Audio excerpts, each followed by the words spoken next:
முக்கடல் சங்கமிக்கும் கன்னியாகுமரியில் வார விடுமுறை நாளான இன்று சூரிய உதயத்தை காண ஆயிரக்கணக்கான சுற்றுலா பயணிகள் குவிந்துள்ளனர். கூடுதல் விவரங்களை செய்தியாளர் சரவணனிடம் கேட்கலாம். சரவணன், மக்கள் கூட்டம் அதிகமாக இருக்கு, கட்டுப்படுத்துவதற்கான அதிகாரிகள் அங்க இருக்காங்களா?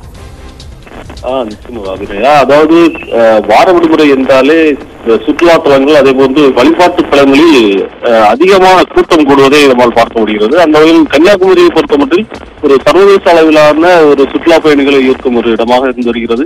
வெளி மாநிலங்கள் அதே போன்று உள்ளூர் பகுதிகளை சேர்ந்தவர்களும் வார விடுமுறை நாட்களில் இந்த கன்னியாகுமரியில் கடலில் தோன்றும் இந்த கடற்கரையில் வந்து அவர்கள் தங்கள் நேரத்தை செலவழிப்பதை நம்மால் பார்க்க முடிகிறது. அந்த வகையில் தினமும் காலையில் இங்கு இந்த சூரிய உதயத்தை காண்பதற்காக ஏராளமானோர் வந்து செல்கின்றனர்.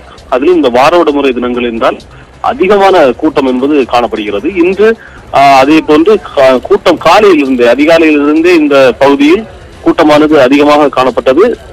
தற்போது அவர்கள் இந்த சூரிய உதயத்தை பார்த்து ரசித்து தங்கள் செல்போன்களில் படம் பிடிக்கக்கூடிய காட்சியை நம்மால் பார்க்க முடிந்தது.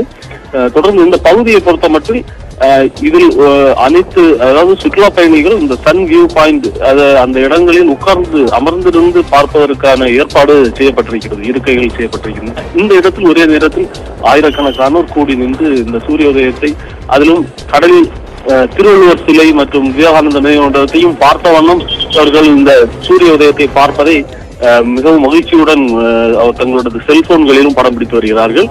தொடர்ந்து அந்த பகுதியில் பாதுகாப்பு பணி என்பது அதிகமான கூட்டம் காணப்படுவதால் போலீசாரும் அது போன்று கடலோர பாதுகாப்பு குழும போலீசாரும் இந்த பாதுகாப்பு பணியில் ஈடுபடுத்தப்பட்டிருக்கிறார்கள்.